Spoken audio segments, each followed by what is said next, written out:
अरे क्या बातें हो रही है मानसा और बिंदनी के बीच। जल्दी से रस्में पूरी करो, बेटा ज्योति परेशान हो रही है। 50 बार फोन कर चुके हैं। हाँ, जल्दी आ जाओ हॉल में। अच्छा एक मिनट तो रुक जा। भैया आप बाहर चलो, बाहर बजाओ, हम कलश लेके आ रहे हैं। जाओ जल्दी। हाँ बोल। तुम्हें पता है तुम्हें कितने नंबर मिले? वायु जा मेरा बोर्ड लेकर। जा जा।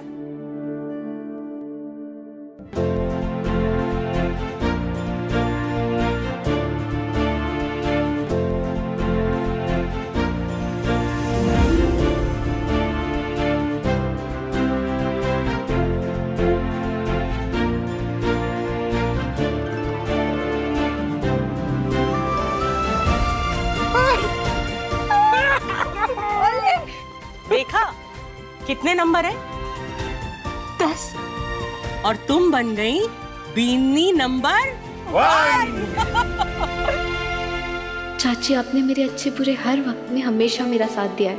आप मेरी बेस्ट फ्रेंड भी हो और चाची नंबर 1 भी। ये कलश है ना, इसमें इस घर की इज्जत, मान, मर्यादा सब कुछ इसके साथ जुड़ी हुई है।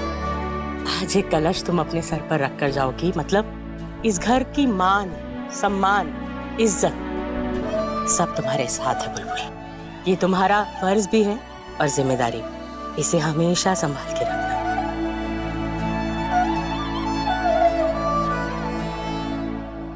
रुक जाइए।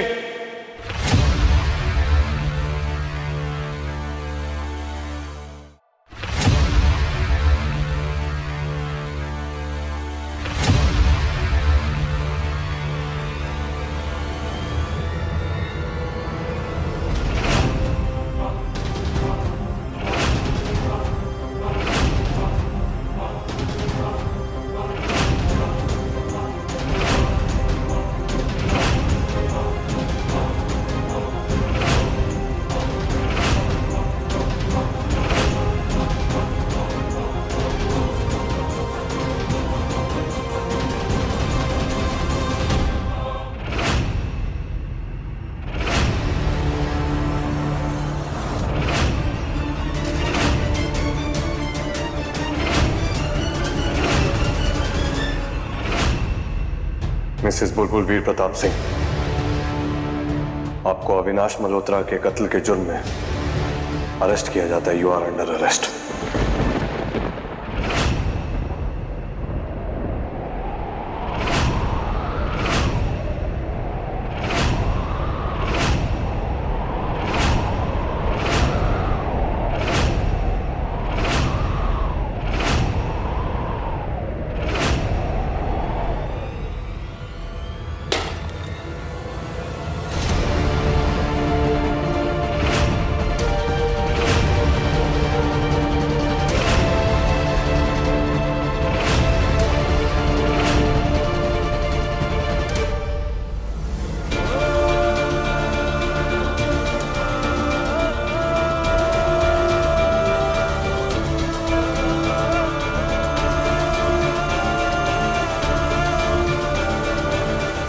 चाचू,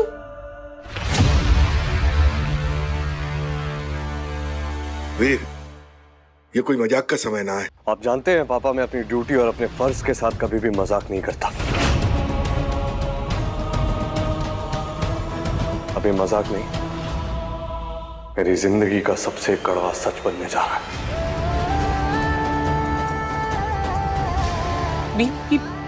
ये क्या कर रहा है तू जानता है ना कि ये तेरी पत्नी है, इस घर की बेंदी है। ये ऐसा कोई काम?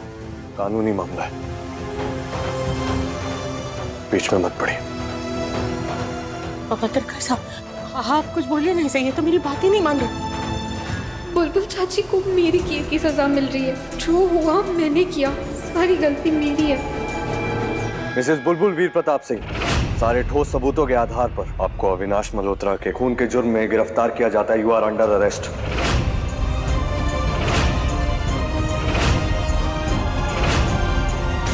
मालती जी, लेकर चलिए। एक मिनट, हमारी बींदड़ी ऐसा घिनौना काम कर ही ना सके। जरूर तने कोई बहुत बड़ी गलतफहमी हुई है। गलतफहमी नहीं हुई है पापा, गलतफहमी दूर हुई है। सारे सबूत और गवाहों के हिसाब से अविनाश सिंह का खून बुलबुल ने ही किया है।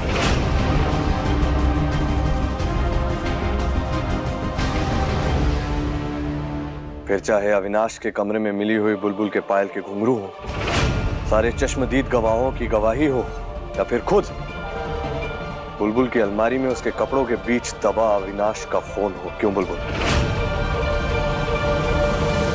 मैं दिन रात मेहनत करता रहा था कि अविनाश सिंह के खूनी का पता लगा सकूं, लेकिन हर वक्त मेरे आसपास घूमकर मुझे बेवकूफ बनाती रही, वीर प्रताप सिंह से झूठ बोलती रही। और मैं आप सबको भी बता देना चाहता हूं कि यहां मैं पति, बेटा या भाई की हैसियत से नहीं आया हूं, एक पुलिस वाले की हैसियत से आया हूं, और पुलिस अपना काम करके ही जाएगी।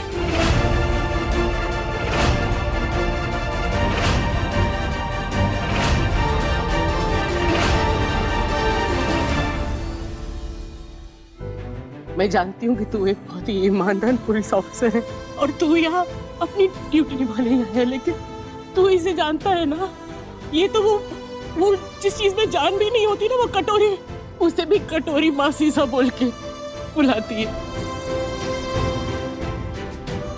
इतना रिश्ता बांध देती है चीजों से, और वो चीटी को भी चाची सा बोलती है।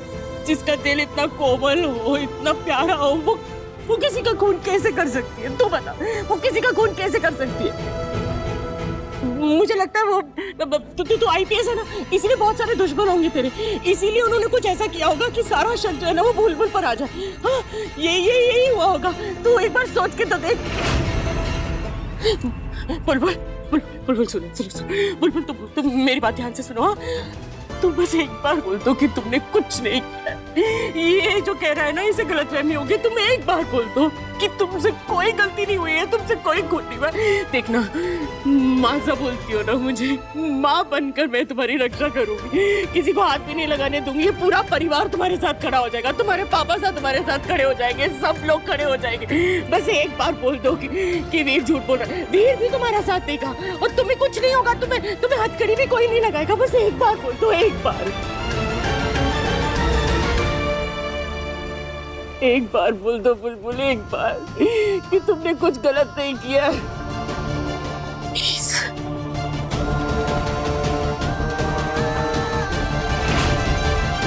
मुझे माफ कर दीजिए मासा।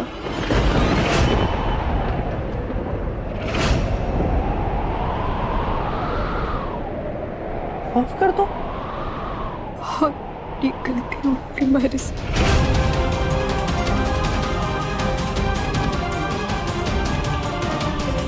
माफ कर दीजिए।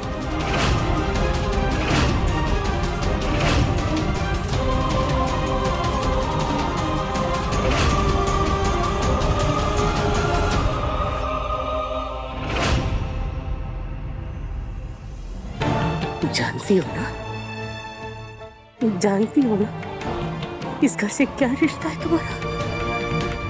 इस घर की बींदनी हो तुम, इस घर की मान, मर्यादा, इज्जत सब तुमसे।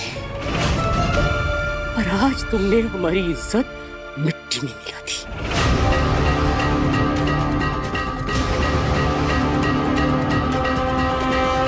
बाहर जाएंगे ना तो लोग थू थू करेंगे कि इस घर की बींदनी ने खून किया है और खुद इस घर के बेटे ने उसको गिरफ्तार किया है। इतना सा भी नहीं सोचा तुमने? हाँ, आईपीएस वीर प्रताप सिंह, उसकी तो होगी, उसकी बेइज्जती करेंगे लोग। इतना नहीं सोचा तुमने? तो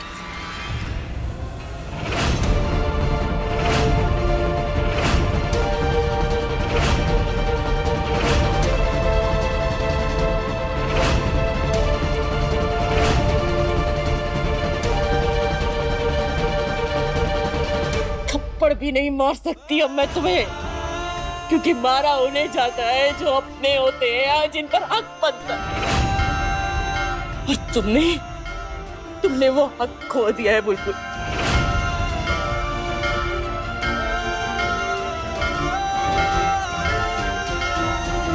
कोई रिश्ता नहीं है आज से तुम्हारा और इस परिवार का।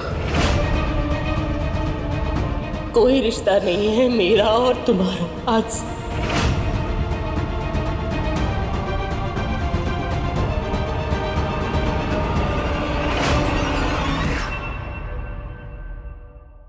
और भेजो बिंदनी को कॉलेज।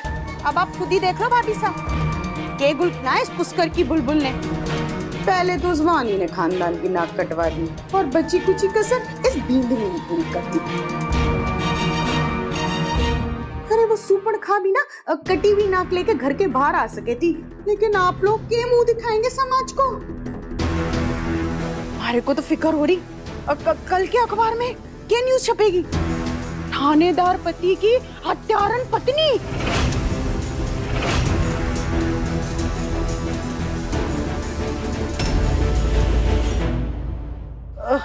ऐसा मैं ना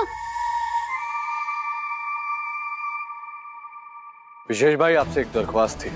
इस केस के रिलेटेड कोई भी डिटेल बाहर नहीं जानी चाहिए। It's a highly confidential case. और ये मैं आपसे इसीलिए नहीं कह रहा हूं क्योंकि आईपीएस होने के नाते मेरी पत्नी का अरेस्ट हो रहा है यहाँ पर, बल्कि इसीलिए कह रहा हूँ still an ongoing case. Investigation अभी भी जारी है और रिपोर्ट्स अभी आई नहीं है। प्लीज। तो फिक्र मत कर वीर, कोई खबर नहीं आएगी। Thank you.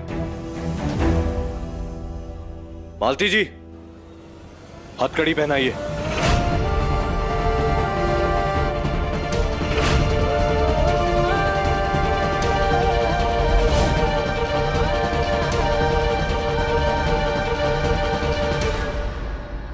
चाचू चाचू चाचू प्लीज रुक जाइए। जाने दो उन्हें, और आज के बाद तुम बुलबुल से कोई बात नहीं करोगी।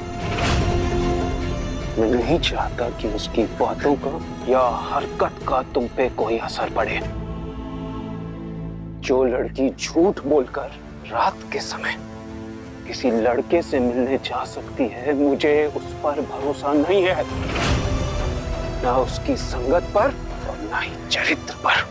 अगर यही हरकत तुमने की होती तो अपने हाथों से गला दबाकर मार देता तुम्हें। किसी भी शरीफ आदमी के लिए उसकी इज्जत बहुत जरूरी होती है।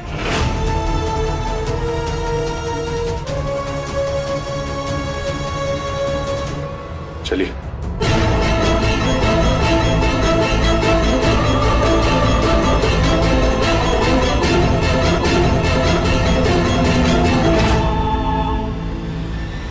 वीर भाई, चाचू वीर चाचू प्लीज वीर भाई, मेरी बात सुनिए। भाभी ऐसा नहीं कर सकती।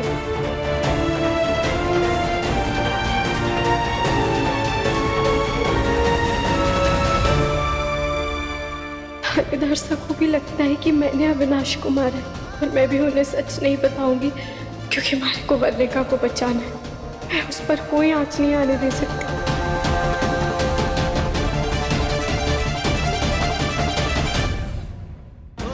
आज होगा सही मायने में इस घर की गृह लक्ष्मी का गृह प्रवेश।